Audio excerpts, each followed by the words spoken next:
ಆತ್ಮೇಲೆ ನಮಸ್ಕಾರ. ನಾನು ಜಯಪ್ರಕಾಶ್ ನಾಗತಿಹಳ್ಳಿ. ಇವತ್ತು the order of the day, the trend ಏನಂದ್ರೆ ಕೃತಕ ಬುದ್ಧಿಮತ್ತೆ, ಆರ್ಟಿಫಿಷಿಯಲ್ ಇಂಟೆಲಿಜೆನ್ಸ್. ನನಗನ್ಸುತ್ತೆ ಇನ್ನು ಬರುವ ಕೆಲವು ದಶಕಗಳನ್ನೇ ಇದು ಆಳುವ ಸಾಧ್ಯತೆಗಳಿದೆ.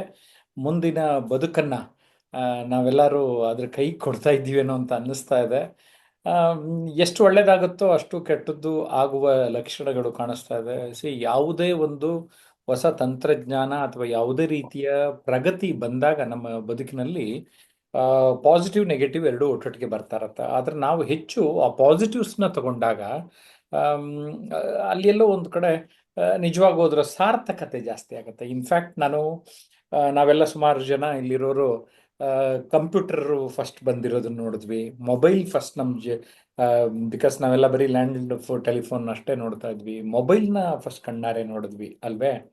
ಸೊ ಈ ಲ್ಯಾಪ್ಟಾಪು ಇವ್ಯಾವುದು ಗೊತ್ತಿರಲಿಲ್ಲ. ಆದರೆ ಆನ್ಲೈನು, ಇವತ್ತು ಸೋಷಿಯಲ್ ಮೀಡಿಯಾ, ಇವೆಲ್ಲ ಏನಾಗ್ತಾ ಇದೆ, ಒಂದು 4-5 ವರ್ಷಕ್ಕೆ ಒಂದು ಸ್ವಲ್ಪ ಟ್ರೆಮೆಂಡಸ್ ಚೇಂಜ್ ಕಾಣಿಸ್ತು. ಈ ಕೃತಕ ಬುದ್ಧಿಮತ್ತೆಯಿಂದ ಆಗ್ತಾ ಇರೋ ಕೆಲವು ಅವಾಂತರಗಳನ್ನ ಕೂಡ ನಾವು ಗಮನಿಸ್ತಾ ಇದ್ದೇವೆ. ಯಾಕೆಂದ್ರೆ ಸುಮಾರು ಜನ ಇದನ್ನ ಮಿಸ್ಯೂಸ್ ಮಾಡ್ತಾ ಇದ್ದಾರೆ. ಸೊ ನಾವು ಯಾವಾಗಲೂ ಮಿಸ್ಯೂಸ್ ಮಾಡೋದು ಬೇಡ, ಅದನ್ನ ಸದ್ವಿನಿಯೋಗ ಮಾಡ್ಕೊಳ್ಳೋ ಕಡೆಗೆ ಹೋಗೋಣ. ಈ ವಿಷಯನ ನಾನು ಬೇಕಂತ ನಮ್ಮ ಆನ್ಲೈನ್ ಸ್ಟೂಡೆಂಟ್ಸ್ಗೆ ಕೊಡ್ತಾ ಇದ್ದೇನೆ. ಇವರೆಲ್ಲರೂ ಮಾತಾಡಿ ಅಭ್ಯಾಸ ಮಾಡಿಕೊಳ್ಳಿ. ಅವರೆಲ್ಲ ಹೇಗೆ ಮಾತಾಡ್ತಾರೆ ನಾನು ಅಬ್ಸರ್ವ್ ಮಾಡಿ ಆಮೇಲೆ ಅವರಿಗೆ ಸಲಹೆ ಸೂಚನೆಗಳನ್ನ ಕೊಡ್ತಾ ಇರ್ತೇನೆ. ಈ ರೀತಿ ನೂರಾರು ವಿಡಿಯೋಗಳು ಈಗಾಗಲೇ ನಮ್ಮ ಜಯಪ್ರಕಾಶ್ ನಾಗ್ತಿಹಳ್ಳಿ ಯೂಟ್ಯೂಬ್ ಚಾನಲ್ನಲ್ಲಿ ಇದೆ, ಗಮನಿಸಿ. ನೀವು ಗಮನಿಸ್ತಾ ಇದ್ದಾಗ ನಿಮಗೂ ಒಂದಿನ ಅನ್ನಿಸ್ಬೋದು, ನಾವು ಯಾಕೆ ಆನ್ಲೈನ್ ಅಥವಾ ಆಫ್ಲೈನ್ ಕ್ಲಾಸಿಗೆ ಬರಬಾರ್ದು ಅಂತ.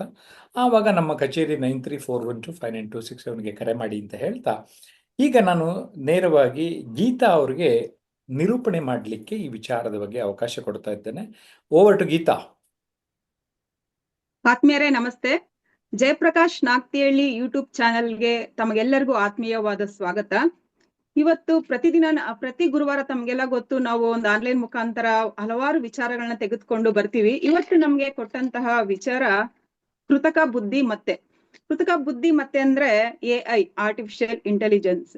ಇದು ಅತಿ ವೇಗವಾಗಿ ಪ್ರತಿ ಒಂದು ಮನೆಗೂ ದಾಪುಗಾಲು ಇಡ್ತಾ ಇರೋದು. ಇದು ಒಂದು ಆಘಾತವಾದ ವಿಚಾರ ಅಂತಾನೆ ಹೇಳ್ತೀನಿ. ಯಾಕಂದ್ರೆ ಇದು ಎಷ್ಟು ಅನುಕೂಲ ಇದೆಯೋ ಅನಾನುಕೂಲತೆಯನ್ನು ಅಷ್ಟೇ ಇದೆ. ಇದು ಮಾನವ ಬುದ್ಧಿ ಉಪಯೋಗಿಸಿ ಮಾಡುವಂತಹ ಕೆಲಸವನ್ನ ಒಂದು ಯಂತ್ರದ ಮುಖಾಂತರ ಮಾಡುವಂತದ್ದು. ಈಗಾಗ್ಲೇ ಸಾಕಷ್ಟು ಜನ ಇದರಿಂದ ಉಪಯೋಗನು ಪಡ್ಕೊಂಡಿದ್ದಾರೆ. ಅಂದ್ರೆ ಅನುಕೂಲನೂ ಆಗಿದೆ, ಅನಾನುಕೂಲನೂ ಆಗಿದೆ. ಈ ವಿಚಾರವಾಗಿ ನಮ್ಮ ಆನ್ಲೈನ್ ತರಬೇತಿಯಲ್ಲಿರುವಂತಹ ವಿದ್ಯಾರ್ಥಿಗಳು ಯಾವ ರೀತಿ ಹೇಳ್ತಾರೆ ಕೇಳೋಣ ಬನ್ನಿ. ಮೊದಲನೇದಾಗಿ ಮಾಲತಿ ಅವರು ಈ ವಿಚಾರದ ಬಗ್ಗೆ ಏನೆಲ್ಲ ಹೇಳ್ತೀರಾ? ನಮಸ್ತೆ ಮೇಡಮ್. ಕೃತಕ ಬುದ್ಧಿಮತ್ತೆ ಈ ವಿಜ್ಞಾನದ ಹೊಸ ಆವಿಷ್ಕಾರಗಳಲ್ಲಿ ಹೊಸದನ್ನ ತಂತ್ರಜ್ಞಾನಗಳನ್ನ ಕಂಡಿಡ್ಕೊಂತ ಹೋಗ್ತಾ ಇರೋದ್ರಲ್ಲಿ ಕೃತಕ ಬುದ್ಧಿಮತ್ತೆಯ ಬಳಕೆಯು ಒಂದಾಗಿದೆ. ಇದು ಅನೇಕ ಕ್ಷೇತ್ರಗಳಲ್ಲಿ ತನ್ನದೇ ಆದಂತ ಒಂದು ಹೆಜ್ಜೆಯನ್ನ ಇಡ್ತಾ ಇದೆ, ಮತ್ತೆ ಹೆಚ್ಚು ರೀತಿಯಲ್ಲಿ ಪರಿಣಾಮಕಾರಿಯನ್ನ ತೋರಿಸ್ತಾ ಇದೆ. ಶಿಕ್ಷಣ ಕ್ಷೇತ್ರ ಆಗಿರ್ಬೋದು, ಅಥವಾ ಆರೋಗ್ಯ ಕ್ಷೇತ್ರ ಆಗಿರ್ಬೋದು, ಅಥವಾ ಯಾವ್ದಾದ್ರು ಕಂಪನಿಗಳು ಕೈಗಾರಿಕಾ ಒಂದು ಕ್ಷೇತ್ರದಲ್ಲಾಗಿರ್ಬೋದು, ಈ ಕೃತಕ ಬುದ್ಧಿಮತ್ತೆಯನ್ನ ಬಳಸ್ಕೊಂತ ಇನ್ನೂ ಹೆಚ್ಚಿನ ಒಂದು ಸಾಧನೆಯನ್ನ ಮಾಡ್ಬೇಕು, ಇನ್ನೂ ಹೆಚ್ಚಿನ ಒಂದು ಫಲವನ್ನ ಪಡ್ಕೊಬೇಕು ಅನ್ನೋ ಒಂದು ನಿಟ್ಟಿನಲ್ಲಿ ಕೃತಕ ಬುದ್ಧಿಮತ್ತೆಯನ್ನ ಬಳಸ್ತಾ ಇದ್ದಾರೆ. ಮಕ್ಕಳಿಗೆ ಈಗ ಎಜುಕೇಶನ್ ಕೊಡುವಾಗ ಕೆಲವೊಂದು ವಸ್ತುಗಳನ್ನ ತೋರ್ಸಕ್ ಆಗಲ್ಲ ಅಂದಾಗ ಅದನ್ನ ನೈಜವಾಗಿ ಮಕ್ಕಳಿಗೆ ಈ ಒಂದು ಕೃತಕ ಬುದ್ಧಿಮತ್ತೆಯಿಂದ ಅವ್ರಿಗೆ ತೋರಿಸುವಂತದ್ದು. ಈಗ ಒಂದು ಹುಲಿ ಯಾವ ರೀತಿ ಒಂದು ಪ್ರಾಣಿಯನ್ನ ಸಾಯಿಸ್ತಿದೆ ಅನ್ನುವಂತ ಒಂದು ಚಿತ್ರಣವನ್ನ ತೋರಿಸುವಂತದ್ದು, ಅಥವಾ ಇನ್ಯಾವುದೋ ಒಂದು ಪರ್ವತ ಪ್ರದೇಶಗಳಲ್ಲಿರುವಂತ ಒಂದು ಸಸ್ಯಗಳನ್ನ, ಅಲ್ಲಿ ವಾಸ ಮಾಡುವಂತ ಪ್ರಾಣಿಗಳನ್ನ ತೋರ್ಸೋದಿಕ್ಕೆ ಬಳಕೆ ಮಾಡುವಂತದ್ದು. ಇದು ಆರೋಗ್ಯ ವಿಚಾರಕ್ಕೆ ಬಂದಾಗ ಯಾವ್ದಾದ್ರು ಒಂದು ಮಾರಕ ಕಾಯಿಲೆಗಳು ಯಾವ ರೀತಿ ತೊಂದರೆಗಳನ್ನ ಉಂಟು ಮಾಡುತ್ತೆ, ಅದನ್ನ ಯಾವ ರೀತಿ ವಾಸಿ ಮಾಡ್ಕೊಳ್ತಾ ಹೋಗ್ಬೋದು ಅನ್ನೋದ್ರ ಬಗ್ಗೆ ಇದನ್ನ ಬಳಸ್ಕೊಳ್ಳುವಂಥದ್ದು. ಈ ವೈಜ್ಞಾನಿಕ ಆವಿಷ್ಕಾರಗಳು ನಮ್ಮ ಒಂದು ಉಪಯೋಗಕ್ಕಾಗಿನೇ ಅದನ್ನ ಆವಿಷ್ಕಾರ ಆದ್ರೂನು ಕೆಲವೊಮ್ಮೆ ಏನಾಗುತ್ತೆ ಅಂದ್ರೆ ಅದರಲ್ಲಿ ಧನಾತ್ಮಕತೆ ಬಳಸ್ಕೊಂತ ಅದರಿಂದ ಋಣಾತ್ಮಕ ಪರಿಣಾಮವನ್ನ ಬೀಳುತ್ತೆ.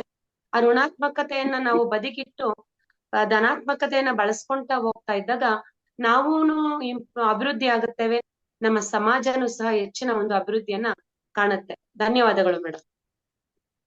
ಧನ್ಯವಾದಗಳು ಮಾಲತಿ ಮೇಡಮ್. ತುಂಬಾ ಚೆನ್ನಾಗಿ ಅನುಕೂಲ ಹಾಗೂ ಅನಾನುಕೂಲತೆ ಎರಡೂ ತಿಳಿಸ್ಕೊಟ್ರಿ. ಒಂದು ಹುಲಿ ಚಿತ್ರ ಒಂದು ಉದಾಹರಣೆ ಕೊಟ್ರಿ. ಖಂಡಿತ ಯಾವ್ದಾದ್ರು ಮೊದಲೆಲ್ಲ ನಾವು ಒಂದು ಝೂ ಕರ್ಕೊಂಡೋಗಿ ಪ್ರಾಣಿ ಪಕ್ಷಿಗಳನ್ನ ತೋರಿಸಿ ಅವ್ರಿಗೆ ನಾವು ತಿಳಿಸಿ ಹೇಳ್ತಾ ಇದ್ದೋ ಮಕ್ಕಳಿಗೆ, ಅವರು ಕಣ್ಣಿಂದ ನೋಡ್ತಾ ಇದ್ರು. ಆದ್ರೆ ಈಗ ಮನೆಯಲ್ಲಿ ಕುಳಿತಲ್ಲೇ ಇದು ಹುಲಿ ಅಂತ ತೋರಿಸಿ ಅವ್ರಿಗೆ ಅನುಭವಕ್ಕೆ ಬರಲ್ಲ. ಓ ಈಗಿತ್ತ ಅನ್ನೋ ಮಟ್ಟಕ್ಕೆ ನಾವು ಒಂದು ಕಾಲಘಟ್ಟ ಬಂದಿದೆ. ಇದು ನಿಜಕ್ಕೂ ಒಂದು ಆಘಾತಕಾರಿಣಿ ಅಂತಾನೆ ಹೇಳ್ಬಹುದು. ಯಾಕಂದ್ರೆ ಒಂದು ಸಾಹಿತಿಗಳು ಒಂದು ಪುಸ್ತಕನ ಬರೀಬೇಕಾದ್ರೆ ವರ್ಷಾನ್ಗಟ್ಲೆ ತಿಂಗಳಾನ್ಗಟ್ಲೆ ತೆಗೆದುಕೊಳ್ತಾ ಇದ್ರು.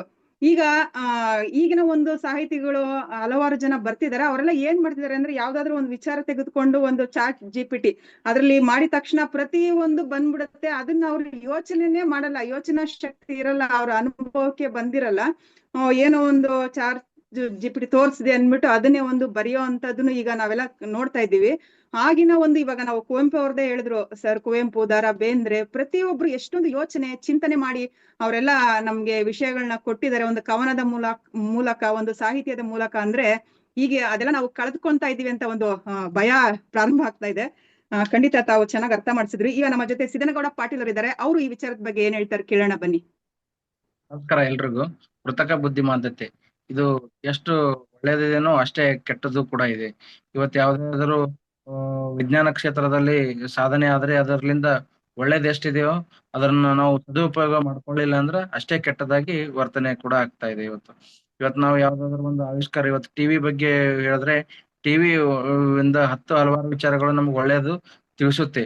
ಅದೇ ರೀತಿಯಾಗಿ ಅದನ್ನ ಕಂಟಿನ್ಯೂ ಒಂದು ಅಡಾಪ್ಟ್ ಆಗಿ ಮಾಡ್ಕೊಂಡ್ರೆ ಅಥವಾ ಎಂಟರ್ಟೈನ್ಮೆಂಟ್ ಟಿವಿಗಳನ್ನು ಅದು ಇದು ನೋಡ್ಕೊಂತ ಧಾರಾವಾಹಿ ನೋಡ್ಕೊಂತ ಸಮಯ ವೇಸ್ಟ್ ಮಾಡಿದ್ರೆ ಅದರ್ಲಿಂದ ನಾವು ಸಮಯನೂ ಹಾಳಾಗ್ತದೆ. ಇವತ್ತು ಮೊಬೈಲ್ ಕೂಡ ಅದೇ ರೀತಿಯಾಗಿದೆ. ನಾವು ಇವತ್ತಿನ ದಿನ ಈ ಲಾಕ್ಡೌನ್ ಅಂತ ಸಮಯದಲ್ಲಿ ಈ ಜೂಮ್ ಆನ್ಲೈನ್ ಕ್ಲಾಸ್ಗಳನ್ನ ಯೂಸ್ ಮಾಡ್ಕೊಳ್ಳುತ್ತೇವೆ. ಇದೊಂದು ಒಳ್ಳೆ ವಿಚಾರಣೆ. ಈ ರೀತಿಯಾಗಿ ನಾವು ಎಲ್ಲೋ ಬೆಂಗಳೂರಲ್ಲಿ ಕುಂತು ಹೋಗಿ ಕಲೀಲಿಕ್ಕೆ ಆಗ್ತಿದ್ದಿಲ್ಲ. ಇವತ್ತಿಲ್ಲಿ ನಾವು ನಮ್ಮಂತ ಕೆಳವರ್ಗದ ನಗರಗಳಲ್ಲಿ ಕೂಡ ಕೂತು ನಾವು ಇಲ್ಲಿ ಆನ್ಲೈನ್ ಮುಖಾಂತರ ಕ್ಲಾಸ್ ಕೂಡ ಕಲಿಬಹುದು. ಇದಕ್ಕೆ ಯೂಸ್ ಮಾಡ್ಕೊಳ್ಳೋ ರೀತಿ ಮೇಲೆ ನಾವು ಇದನ್ನ ಒಳ್ಳೇದು ಕೆಟ್ಟದ್ದು ಅಂತ ನಿರ್ಧಾರ ಮಾಡುವಂತ ನನ್ನ ವಿಚಾರ. ಧನ್ಯವಾದಗಳು. ಧನ್ಯವಾದಗಳು. ಇವರು ಸಿದ್ದನಗೌಡ ಪಾಟೀಲ್ ಅವರು ಒಂದು ಟಿವಿ ಉದಾಹರಣೆ ಕೊಟ್ಟು ಹೇಳಿದ್ರು. ಖಂಡಿತ ಮೊನ್ನೆ ನಾನೊಂದು ಜಾಹೀರಾತು ನೋಡ್ತಾ ಇದ್ದೆ. ಆ ಜಾಹೀರಾತಿನಲ್ಲಿ ಒಂದು ಹೆಂಡತಿ ಕೇಳ್ತಾಳೆ, ನಾವು ಯಾವ ಬ್ಯಾಂಕ್ ನಲ್ಲಿ ಹೂಡಿಕೆ ಮಾಡಿದ್ರೆ ಅತಿ ಹೆಚ್ಚು ಲಾಭ ಸಿಕ್ಕುತ್ತೆ ಅಂತ. ಅವರು ಗಂಡ 1 ನಿಮಿಷ ಇರುವಂತ AI ನ ಕೇಳ್ತಾರೆ, ನಾವು ಯಾವ ಬ್ಯಾಂಕ್ ಅಲ್ಲಿ ಹೂಡಿಕೆ ಮಾಡಿದ್ರೆ ಅತಿ ಹೆಚ್ಚು ಲಾಭ ಬರುತ್ತೆ ಅಂತ. ಅದು ಹಲವಾರು ಬ್ಯಾಂಕ್ ನ ತೋರಿಸುತ್ತೆ. ಅಂದ್ರೆ ಮೊದಲೆಲ್ಲ ನಾವು ಬ್ಯಾಂಕ್ ನಾವೇ ಹೋಗಿ ಬ್ಯಾಂಕ್ ಅಲ್ಲಿ ವಿಚಾರಣೆ ಮಾಡಿ ಅದರ ಆಗು ಹೋಗುಗಳನ್ನ ತಿಳ್ಕೊಂತಾ ಇದ್ದೋ, ಕಷ್ಟ ನಷ್ಟಗಳನ್ನ ತಿಳ್ಕೊಂತಾ ಇದ್ದೋ, ಹಲವಾರು ಬ್ಯಾಂಕ್ ಅಲ್ಲಿ ಇರುವಂತವರ ಜನಗಳ ಪರಿಚಯ ಆಗ್ತಾ ಇತ್ತು. ಈಗ ಅದನ್ನೆಲ್ಲ ನಾವು ಕಳೆದುಕೊಳ್ತಾ ಇದೀವೇನೋ ಅಂತ ಆತಂಕ ಪ್ರಾರಂಭ ಆಗಿದೆ. ತುಂಬಾ ಚೆನ್ನಾಗಿ ಹೇಳಿದ್ರು. ಈಗ ಕಟ್ಟೆ ಹಿರಿಸ್ವಾಮಿ ಅವರು ಇದರ ಬಗ್ಗೆ ಏನ್ ಹೇಳ್ತಾರೆ ಕೇಳೋಣ ಬನ್ನಿ. ನಮಸ್ತೆ ಕಟ್ಟೆ ಹಿರಿಸ್ವಾಮಿ ಅವರೇ. ಮೈಕ್. ಎಲ್ರಿಗೂ ನಮಸ್ಕಾರ. ಈ ಕೃತಕ ಬುದ್ಧಿಮತ್ತೆ ಆರ್ಟಿಫಿಷಿಯಲ್ ಇಂಟೆಲಿಜೆನ್ಸ್ ಈ ವಿಷಯದ ಬಗ್ಗೆ ಹೇಳ್ಬೇಕಾದ್ರೆ ಇದು ಒಂದು ಯಂತ್ರಗಳ ಮಾನವ ಅಂತ ಹೇಳ್ಬೋದು.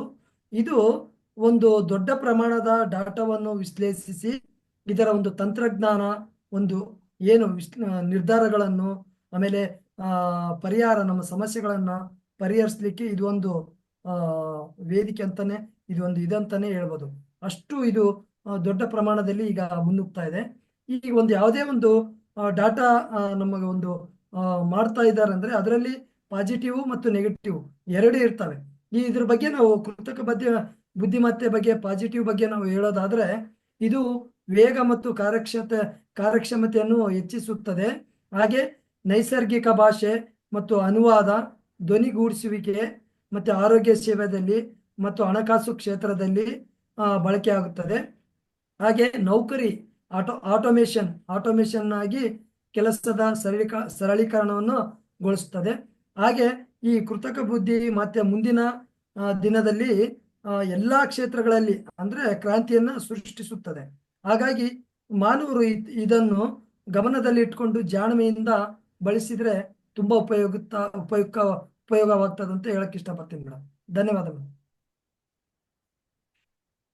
ಧನ್ಯವಾದಗಳು ಕಟ್ಟೆ ಸ್ವಾಮಿ ಅವರು. ತುಂಬಾ ಚೆನ್ನಾಗಿ ಅವರ ಅನಿಸಿಕೆಯ ಅಭಿಪ್ರಾಯ ತಿಳಿಸಿದ್ದಾರೆ. ಈ ಒಂದು ಆರ್ಟಿಫಿಷಿಯಲ್ ಇಂಟೆಲಿಜೆಂಟ್ ಬಳಸ್ಕೊಂಡು ಮುಂದಿನ ದಿನಗಳಲ್ಲಿ ಒಬ್ರು ಮುಖದ ಚಹರೆ ಆಗಿರಬಹುದು ಅಥವಾ ಅವರ ಮುಖದ ಧ್ವನಿ, ಅವರ ಬಳಸುವಂತಹ ಧ್ವನಿಯನ್ನ ಬಳಸ್ಕೊಂಡು ಒಬ್ರು ಖಾಸಗಿ ಜೀವನದಲ್ಲಿ ಎಂಟ್ರಿ ಕೊಟ್ಟು ಅವರ ಜೀವನವನ್ನೇ, ಅವರ ಸಂಬಂಧಗಳನ್ನೇ ಹಾಳು ಮಾಡುವ ಸಾಧ್ಯತೆ ಖಂಡಿತ ಇದೆ. ಹಾಗಾಗಿ ಇದು ಎಷ್ಟು ಉಪಯೋಗನೋ ಅಷ್ಟೇ ಅನಾನುಕೂಲನೂ ಇದೆ. ನಾವು ತಿಳ್ಕೊಂಡು ಯಾವ ರೀತಿ ಉಪಯೋಗ ಮಾಡ್ಬೇಕು, ಯಾವ್ದಕ್ಕೆ ಬಳಸ್ಬೇಕು ಅನ್ನೋದನ್ನ ನಾವು ಅದನ್ನ ಕಂಡುಕೊಳ್ಬೇಕಾಗುತ್ತೆ. ಈಗ ಅನಿತಾ ಅವ್ರು ನಮ್ಮ ಜೊತೆ ಇದ್ದಾರೆ, ಅವರು ಇದ್ರ ಬಗ್ಗೆ ಏನ್ ಹೇಳ್ತಾರೆ ಕೇಳೋಣ ಬನ್ನಿ. ನಮಸ್ತೆ ಅನಿತಾ ಅವ್ರೆ. ನಮಸ್ತೆ ಮೇಡಮ್, ಎಲ್ಲರಿಗೂ ನಮಸ್ಕಾರ. ನಮಸ್ತೆ, ನನ್ನ ಹೆಸರು ಅನಿತಾ ಅಂತ. ಇವತ್ತಿನ ಸಬ್ಜೆಕ್ಟ್ ಬಂದು ಕೃತಕ ಬುದ್ಧಿಮತ್ತೆ ಅಂದ್ರೆ ಆರ್ಟಿಫಿಷಿಯಲ್ ಇಂಟೆಲಿಜೆನ್ಸ್. ಅಂದ್ರೆ ಆರ್ಟಿಫಿಷಿಯಲ್ ಇಂಟೆಲಿಜೆನ್ಸ್ ಅದೊಂದು ಯಂತ್ರ, ಮನುಷ್ಯನೇ ಕಂಡಿಡಿದಿರುವಂತ ಒಂದು ಯಂತ್ರ.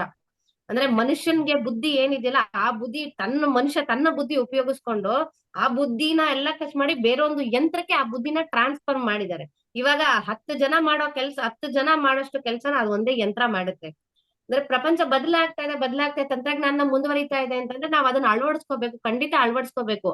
ಆದ್ರೆ ಎಷ್ಟು ಮಟ್ಟಿಗೆ ಅಳವಡಿಸ್ಕೋಬೇಕು ಅನ್ನೋದನ್ನ ನಾವ್ ಯೋಚನೆ ಮಾಡ್ಬೇಕಾಗುತ್ತೆ. ಪ್ರತಿಯೊಂದ್ರಲ್ಲೂ ಪಾಸಿಟಿವ್ ಇರುತ್ತೆ, ನೆಗೆಟಿವ್ ಇರುತ್ತೆ. ಇದರಿಂದ ಏನಿಂದ ತೊಂದರೆ ಆಗುತ್ತೆ ಅಂತ ನಾನು ಹೇಳಲ್ಲ, ಹಾಗಂತ ತುಂಬಾ ಎಲ್ಲಾ ಉಪಯೋಗನೇ ಆಗುತ್ತೆ ಅಂತ ಹೇಳಕ್ ಆಗಲ್ಲ. ಉಪಯೋಗ ಎಷ್ಟಿದೆಯೋ ಅದಕ್ಕಿಂತ ಹೆಚ್ಚು ಅನಾನುಕೂಲನೂ ಇದೆ. ತಂತ್ರಜ್ಞಾನ ಉಪಯೋಗಿಸ್ಕೊತಾ ಇದ್ರೆ ಇವಾಗ ಏನಾಗ್ತಾ ಇದೆ ಅಂತಂದ್ರೆ, ಇವಾಗ 100 ಜನ ಮಾಡೋ ಕೆಲ್ಸನ ಒಂದು ಮೆಷಿನ್ ಮಾಡ್ತಾ ಇದೆ ಅಂದ್ರೆ ಆ 100 ಜನದ ಕೆಲಸ ಕಳ್ಕೊತಾರೆ. ಅವಾಗ ಏನಾಗುತ್ತೆ, ಅನ್ಎಂಪ್ಲಾಯ್ಮೆಂಟ್ ಜಾಸ್ತಿ ಆಗುತ್ತೆ. ಎಲ್ಲಾ ಕೆಲಸ ಅವರೇ ಮಾಡ್ತಾ ಇದ್ದಾಗ ಹಾಗಾದ್ರೆ ಮನುಷ್ಯರಿಗೆ ಕೆಲಸ ಏನಿರುತ್ತೆ? ಮನುಷ್ಯರು ಮಾಡೋ ಎಲ್ಲಾ ಕೆಲಸನೂ ಮಾಡುತ್ತೆ ಅನ್ನೋದಾದ್ರೆ ಮನುಷ್ಯರು ಮಾಡೋ ಕೆಲಸ ಏನಿರುತ್ತೆ? ಮತ್ತೆ ಮನುಷ್ಯರು ಏನ್ ಮಾಡ್ಬೇಕು ಅನ್ನೋದು ದೊಡ್ಡ ಪ್ರಶ್ನೆ ಆಗುತ್ತೆ. ಇದೆ ಎಲ್ಲಾ ಫೀಲ್ಡ್ ಅಲ್ಲೂ, ಎಲ್ಲಾ ಪ್ರತಿಯೊಂದು ಕಡೆನೇ ಇದನ್ನೇ ಯೂಸ್ ಮಾಡ್ಕೊಳ್ತಾ ಹೋದ್ರೆ ಎಲ್ಲಾ ಜನಗಳೆಲ್ಲ ಮನೇಲಿ ಇರ್ಬೇಕು, ಮೆಷಿನ್ಗಳು ಮಾತ್ರ ಕೆಲಸ ಮಾಡ್ತಿರ್ತಾರೆ, ಮನುಷ್ಯರೆಲ್ಲ ಮನೇಲಿ ಇರ್ಬೇಕು ಅಂತದೊಂದು ಪರಿಸ್ಥಿತಿ ಸೃಷ್ಟಿ ಆಗುತ್ತೆ ಅಂತ ಹೇಳಕ್ ಇಷ್ಟಪಡ್ತೀನಿ. Thank you. ತುಂಬಾ ಚೆನ್ನಾಗಿ ಹೇಳಿದ್ರು ಅನಿತಾ ಅವರು. ಯಾಕಂದ್ರೆ ಮನುಷ್ಯ 100 ಜನ ಮಾಡೋದನ್ನ ಯಂತ್ರ ಒಂದು ಮಾಡುತ್ತೆ ಖಂಡಿತ. ಈಗಾಗ್ಲೇ ನಾವು ಹಲವಾರು ಕಂಪನಿಗಳು ಹಲವಾರು ಕಾರ್ಮಿಕರನ್ನ ಮನೆ ಕಳಿಸಿ ಮುಖಾಂತರ ಕೆಲಸ ಮಾಡಿಸ್ಕೊಂತ ಇರೋದನ್ನ ನಾವು ಇವಾಗ ಮಾಧ್ಯಮದಲ್ಲೆಲ್ಲ ನೋಡ್ತಾ ಇದ್ದೀವಿ. ಖಂಡಿತ ಯಾವ್ದಕ್ಕೆ ಎಷ್ಟು ಬಳಸ್ಕೊಬೇಕು ಅಷ್ಟು ಬಳಸ್ಕೊಬೇಕು ಅಂತ ಹೇಳ್ತಾ, ಈಗ ರಮೇಶ್ ಅವರು ನಮ್ಮ ಜೊತೆ ಇದ್ದಾರೆ, ಅವರು ಏನ್ ಹೇಳ್ತಾರೆ ಇದ್ರ ಬಗ್ಗೆ. ರಮೇಶ್ ಅವರೇ. ನಮಸ್ತೆ ಮೇಡಮ್. ಕೃತಕ ಬುದ್ಧಿಮತ್ತೆ ಇದನ್ನ ನಾವು ಒಂದ್ ರೀತಿ ವರ ಅಂತಲೂ ಅನ್ಕೋಬಹುದು, ಒಂದ್ ರೀತಿ ಶಾಪ ಅಂತಲೂ ಅನ್ಕೋಬಹುದು. ಎರಡು ತರ ಇದೆ. ನಾವು ಎರಡನ್ನು ಅಬ್ಸರ್ವ್ ಮಾಡಿದಾಗ ನಮಗ್ ಗೊತ್ತಾಗೋದು ಅಂದ್ರೆ ಇದು ವರ ಅನ್ನೋದಕ್ಕಿಂತ ಜಾಸ್ತಿ ಶಾಪ ಅನ್ನೋ ರೀತಿ ಇತ್ತೀಚೆಗೆ ಪರಿಗಣಿಸ್ತಿದೆ. ಒಬ್ಬ ಮಾಡೋ ಕೆಲಸನೇ, ಈಗ ಅನಿತಾ ಮೇಡಮ್ ಹೇಳ್ದಂಗೆ ಒಬ್ಬ ಮಾಡೋ ಕೆಲಸನೇ 10 ಜನ ಮಾಡೋ ಕೆಲಸ ಒಬ್ಬ ಮಾಡ್ತಾನೆ ಅಂದ್ರೆ ಒಬ್ಬನ ಉಪಯೋಗಿಸ್ಕೊತಾರೆ, ಇನ್ನೂ 9 ಜನ ನಿರುದ್ಯೋಗಿಗಳಾಗ್ತಾರೆ. ನಿರುದ್ಯೋಗ ಸಮಸ್ಯೆ ಭಾರತಕ್ಕೆ ಇತ್ತೀಚೆಗೆ ಹೆಚ್ಚಿಗೆ ಆಗ್ತಾ ಇರುತ್ತೆ ಇದು ಬಂದದ್ರಿಂದ. ಇದು ಎಷ್ಟು ಹೆಚ್ಚುತ್ತೋ ಅಷ್ಟು ಯುವಕರು ನಿರುದ್ಯೋಗಿಗಳಾಗ್ತಾ ಇದ್ದಾರೆ. ನಿರುದ್ಯೋಗಿಗಳಾಗಿ ಅವ್ರ ಜೀವನದಲ್ಲಿ ಸಾಕಷ್ಟು ಹೊಡೆತವನ್ನು ಕೊಡ್ತಾರೆ. ಒಂದು ವಿಡಿಯೋ ನಿರ್ಮಾಣ ಮಾಡ್ಬೇಕು ಅಂದ್ರೂ ಈ ಕೃತಕ ಬುದ್ಧಿಮತ್ತೆ ಉಪಯೋಗಿಸ್ತಾರೆ. ನಾವು ನೋಡ್ತಾ ಇರುವಂತ ಫಿಲಂ ಇಂಡಸ್ಟ್ರಿಯಲ್ಲಿ ಆಗಿರ್ಬೋದು, ಯಾವ್ದ್ರಲ್ಲಿ ಆಗಿರ್ಬೋದು, ಇದು ಉಪಯೋಗಿಸ್ಕೊಂಡು ಒಳ್ಳೊಳ್ಳೆ ಚಲನಚಿತ್ರಗಳನ್ನ ತೆಗಿತಾರೆ. ಓಕೆ, ಅದ್ರ ಹಿಂದೆ ಕೆಲಸ ಮಾಡ್ತಿದ್ದವರ ಜೀವನ ಎಲ್ಲ ಇಕ್ಕಟ್ಟಿಗೆ ಸಿಲುಕ್ತಂಗ ಆಗುತ್ತೆ, ಅದನ್ನೇ ನಂಬ್ಕೊಂಡಿರೋ ಜೀವನದಲ್ಲಿ. ಹಂಗೆ ಇದನ್ನ ಯಾವಾಗ್ಲೂ ನಾವು ಯೂಸ್ ಮಾಡ್ಬೇಕು. ಅತಿಯಾಗಿ ಯೂಸ್ ಮಾಡಿದ್ರೆ ಹಾಲು ಕೂಡ ವಿಷ ಆದಂಗೆ ಯಾವುದನ್ನೇ ಅಲ್ಲಿ ಅತಿಯಾಗಿ ಯೂಸ್ ಮಾಡ್ಕೋಬಾರ್ದು. ಇದು ನಮ್ ಜೀವನದಲ್ಲಿ ಬೇಕು, ಎಷ್ಟು ಬೇಕು ಅಷ್ಟೇ. ಇದನ್ನ ಅತಿಯಾಗಿ ಯೂಸ್ ಮಾಡೋದ್ರಿಂದ ನಮ್ಮ ಬುದ್ಧಿ ಸಾಮರ್ಥ್ಯನ ನಾವು ಯೂಸ್ ಮಾಡೋದೇ ಕಡಿಮೆ ಮಾಡ್ಬಿಡ್ತೀವಿ. ಯಾವಾಗ ನಮ್ ಬುದ್ಧಿ ಸಾಮರ್ಥ್ಯ ಯೂಸ್ ಮಾಡೋದು ಕಡಿಮೆ ಆಗುತ್ತೆ, ನಮ್ಮ ಬುದ್ಧಿಗೆ ಒಳ್ಳೆ ಮಂಕ್ ಬಂದಂಗ ಆಗುತ್ತೆ. ಆಗ ಆ AI ಬಿಟ್ಟು ಮತ್ತೆ ನಮ್ಗೆ ಇನ್ಯಾವ್ದು ಇಲ್ಲ ಪರಿಹಾರ ಅನ್ನೋ ಲೆವೆಲ್ಗೆ ಹೊಂಟೋಗ್ಬಿಡ್ತೀವಿ ನಾವು. ಅದೇನಿದ್ರು ನಮ್ಗೆ ಒಂದು ಆಪ್ಷನ್ ರೀತಿ ಇಟ್ಕೊಂಡ್ರೆ ನಮ್ ಜೀವನನೂ ನಮ್ಮ ಪರಿಸರನೂ ಅಲ್ಲಿ ಚೆನ್ನಾಗಿರುತ್ತೆ ಅಂತ ಹೇಳೋದು. ಧನ್ಯವಾದಗಳು. ಅತಿ ಆದ್ರೆ ಅಮೃತವೂ ವಿಷವಾಗುತ್ತೆ ಅಂತ ರಮೇಶ್ ಅವರು ತುಂಬಾ ಚೆನ್ನಾಗಿ ಹೇಳಿದ್ದಾರೆ. ಹೌದು, ಇದು ವರನೂ ಹೌದು, ಶಾಪವೂ ಹೌದು. ನಮ್ಮ ಈ ಸಿನಿಮಾ ನಟರು ಅಂಬರೀಷ್ ಆಗಿರಬಹುದು, ವಿಷ್ಣುವರ್ಧನ್, ರಾಜ್ಕುಮಾರ್, ಇವರೆಲ್ಲ ಇವಾಗ ನಮ್ಗಳ ಜೊತೆ ಇಲ್ಲ. ಆದ್ರೂ ಸಹ ಈ ಒಂದು AI ಬಳಕೆಯಿಂದ ಅವರೆಲ್ಲ ನಮ್ಗಳ ಜೊತೆ ಇರೋ ತರ ಅವ್ರದ್ದು ಒಂದು ಪಿಕ್ಚರ್ ನ ಕ್ರಿಯೇಟ್ ಮಾಡ್ತಾ ಇರೋದು ನಿಜಕ್ಕೂ ಇದೊಂದು ಆತಂಕಕಾರಿ ಅನ್ಬಹುದು. ಯಾಕಂದ್ರೆ ಮುಂದಿನ ದಿನಗಳಲ್ಲಿ ಒಂದು ನಟ ನಟಿಯರಿಗೆ ಕೆಲಸನೇ ಇರೋದಿಲ್ಲ. ಅವರು ಇರುವಂತಹ ರೂಪನ ಬಳಸಿ, ಅವರ ಧ್ವನಿಯನ್ನ ಬಳಸಿ AI ಮುಖಾಂತರ ಒಂದು ಸಿನಿಮಾ ಮಾಡ್ತಾರೇನೋ ಅಂತ ಅನಿಸ್ತಾ ಇದೆ. ಧನ್ಯವಾದಗಳು ತಮ್ಗೆ. ಈಗ ನಮ್ಮ ಜೊತೆ ಆನಂದ್ ಅವರು ಇದ್ದಾರೆ. ಆನಂದ್ ಕೃಷ್ಣ ಸರ್, ಇದ್ರ ಬಗ್ಗೆ ಏನ್ ಹೇಳ್ತೀರಾ? ಅಲ್ಲ, ಆನಂದ್ ಅವರು. ನಮಸ್ತೆ ಮೇಡಮ್. ನಮಸ್ತೆ. ನನ್ನ ಹೆಸರು ಆನಂದ್ ಅಂತ. ಈ ಆರ್ಟಿಫಿಷಿಯಲ್ ಇಂಟೆಲಿಜೆನ್ಸಿ ಮತ್ತೆ ಕೃತಕ ಬುದ್ಧಿಮತ್ತೆ ಯಾವ ಮಟ್ಟಕ್ಕೆ ಅಂದ್ರೆ, ಈಗ ಈ ಯುಗಗಳು ಅಂತಾರಲ್ವಾ, ಈಗ ನಡೀತಾ ಇರೋದು ಈ ಆರ್ಟಿಫಿಷಿಯಲ್ ಇಂಟೆಲಿಜೆನ್ಸ್ ಯುಗ. ಯಾವುದೇ ಶಾಲಾ ಕಾಲೇಜುಗಳಲ್ಲಿ ಹೋಗಿ ಈಗ ಯಾವ ಕೋರ್ಸ್ ಮಾಡ್ತೀರಾ ಅಂದ್ರೆ ಆರ್ಟಿಫಿಷಿಯಲ್ ಇಂಟೆಲಿಜೆನ್ಸ್ ಅಂತೆ ಅಷ್ಟು ಸ್ಕೋಪ್ ಬಂದ್ಬಿಟ್ಟಿದೆ. ಯಾಕೆಂದ್ರೆ ಮುಂದಿನ ದಿನಗಳಲ್ಲಿ ಆಳೋದೆ ಈ ನಮ್ಮ ಎಜುಕೇಶನ್ ಸಿಸ್ಟಮ್ ಇದೆಯಲ್ವಾ, ಇದನ್ನ ಆಳೋದೆ ಆರ್ಟಿಫಿಷಿಯಲ್ ಇಂಟೆಲಿಜೆನ್ಸ್ ಅಂತ ಅನಿಸ್ತಾ ಇದೆ. ಯಾಕೆ ಅಂದ್ರೆ 80ರ ದಶಕದಲ್ಲಿ ಟಿವಿಗಳು ಬಂದಾಗ ಏನಂದ್ರು ಅಂದ್ರೆ ಎಲ್ಲ ಸಮಾಜನೇ ಕೆಟ್ಟೋಗುತ್ತೆ ಅಂದ್ರು. ಆಮೇಲೆ ಮನೆಗೂ ಫೋನ್ ಬಂತು 90ರ ದಶಕದಲ್ಲಿ. ಅಯ್ಯೋ ಫೋನ್ಗಳು ಬಂದ್ಬಿಟ್ಟು ಎಲ್ಲಾ ಮನೆಗಳೆಲ್ಲ ಅಂದ್ರು ಫೋನ್ಗಳು, ಅದು ಮೊಬೈಲ್ ಬಂತು ಎಲ್ಲ ಕೆಟ್ಟೋಯ್ತು ಅಂತ ಹೇಳಿದ್ರು. ಬರೀ ಇನ್ಕಮಿಂಗ್ ಔಟ್ ಗೋಯಿಂಗ್ ಇತ್ತು. ಈಗ ಸಾಮಾಜಿಕ ಜಾಲತಾಣಗಳು ಇವೆಲ್ಲನೂ ಸೋಷಿಯಲ್ ನೆಟ್ವರ್ಕ್ಸ್ ಬಂತು. ಅದರಿಂದ ವಿಪರೀತ ಇದಾಯ್ತು. ಮೊಬೈಲು ಬಳಸೋದ್ರಿಂದ ಅನುಕೂಲಗಳು ಅನಾನುಕೂಲಗಳು ಈಗಲೇ ಹಿಂಗೆ ಅಪ್ಡೇಟ್ ಆಗ್ತಾ ಈಗ ಆರ್ಟಿಫಿಷಿಯಲ್ ಇಂಟೆಲಿಜೆನ್ಸ್ ಅನ್ನೋ ಹಂತಕ್ಕೆ ನಾವು ತಲುಪಿದೀವಿ. ಯಾಕೆಂದ್ರೆ ಒಂದು ರೀತಿಯಲ್ಲಿ ನಾವು ಟೆಕ್ನಾಲಜಿನ ಬಳಸ್ಕೊಂಡ್ರೆ, ಒಳ್ಳೇದಕ್ಕೆ ಬಳಸ್ಕೊಂಡ್ರೆ 100% ಯಾವುದೇ ನಮ್ಗೆ ವ್ಯತಿರಿಕ್ತ ಪರಿಣಾಮಗಳಾಗೋದಿಲ್ಲ. ಅದನ್ನ ಬೇರೆ ರೀತಿಯಲ್ಲಿ ನಾವು ಅದನ್ನು ಉಪಯೋಗಿಸ್ಕೊಂಡಾಗ 100% ಅನಾಹುತಗಳು ಆಗೇ ಆಗ್ತವೆ. ಸೊ ಈ ನಾವು ಬದುಕಿರುವಂತ ಕಾಲಘಟ್ಟದಲ್ಲಿ ಏನೇನ್ ಚೇಂಜ್ ಆಗ್ತಾವೋ ಆ ಬದಲಾವಣೆಗೆ ಒಗ್ಗಿಕೊಂಡು ಹೋಗ್ದಾಗ ಮಾತ್ರನೇ ನಾವು ಸಸ್ಟೈನ್ ಆಗೋಕ್ ಸಾಧ್ಯ ಇರೋದು. ಯಾಕೆಂದ್ರೆ ಇಲ್ಲ ಅಂದ್ರೆ ಅದು ಬೇರೆ ರಾಷ್ಟ್ರಗಳಿಂದ ಟೆಕ್ನಾಲಜಿಯಲ್ಲಿ ಮುಂದೋಗಿ ವಿಜೃಂಭಿಸ್ಬಿಡ್ತಾರೆ. ಸೊ ಇದಕ್ಕೆ ಆಲ್ಟರ್ನೇಟ್ ಆಗಿ ಏನೋ ಒಂದು ಬರುತ್ತೆ. ಹಲವಾರು ಕಷ್ಟದ ಕೆಲಸಗಳನ್ನ ಈ ಆರ್ಟಿಫಿಷಿಯಲ್ ಇಂಟೆಲಿಜೆನ್ಸ್ ಮೂಲಕ ನಾವು ಮಾಡ್ಕೋಬಹುದು. ಯಾಕೆಂದ್ರೆ it cannot work on its own, it merely carry out instructions given by man. So ಮನುಷ್ಯನೇ ನಿರ್ಮಿಸಿರೋದು, ಮನುಷ್ಯನ ಇನ್ಸ್ಟ್ರಕ್ಷನ್ಸ್ ಕೊಟ್ಟಾಗ ಮಾತ್ರ ಅದು ನಡೆಯುತ್ತೆ. ಸೊ ನನಗನ್ಸೋ ಮಟ್ಟಿಗೆ ಇದು ಒಂದು ವರ ಅನ್ಸುತ್ತೆ, ಕರೆಕ್ಟಾಗಿ ಉಪಯೋಗಿಸ್ಕೊಂಡ್ರೆ. ಇಷ್ಟ ಹೇಳ್ತಾ ಇದ್ದೀನಿ ಮೇಡಮ್. Thank you. ನಮಸ್ತೆ ಸರ್. ಆನಂದ್ ಸರ್ ತುಂಬಾ ಚೆನ್ನಾಗಿ ಹೇಳಿದ್ರು. ಬದಲಾವಣೆ ಬೇಕು, ಹೌದು, ಆದ್ರೆ ಅತಿಯಾಗಿ ಬದಲಾವಣೆ ಬಳಸ್ಕೋಬಾರ್ದು. ನಮ್ಗೆ ಕಾಲಕ್ಕೆ ತಕ್ಕನಾಗಿ ಯಾವ್ದು ಬೇಕೋ ಅದು ಬಳಸ್ಕೋಬೇಕು. ಈಗಂತೂ ಕೂತಲ್ಲೇ ಮಕ್ಕಳು ಒಂದು ಗೂಗಲ್ ಅಸಿಸ್ಟೆಂಟ್ ಆದಂತೆ Siri on the phone, Siri on the fan, Siri call the brother ಅಂತ ಕೂತಲ್ಲೇ ಯಾವುದೇ ಒಂದು ಶ್ರಮ ಪಡದೆ ಎಲ್ಲಾನು ಒಂದು ಮೊಬೈಲ್ ಅಲ್ಲಿ ಒಂದು ಆರ್ಟಿಫಿಷಿಯಲ್ ಇಂಟೆಲಿಜೆನ್ಸ್ ಮುಖಾಂತರ ತಮ್ಮ ಕೆಲಸಗಳನ್ನ ತಾವು ಮಾಡ್ಕೊಂತ ಇದ್ದಾರೆ.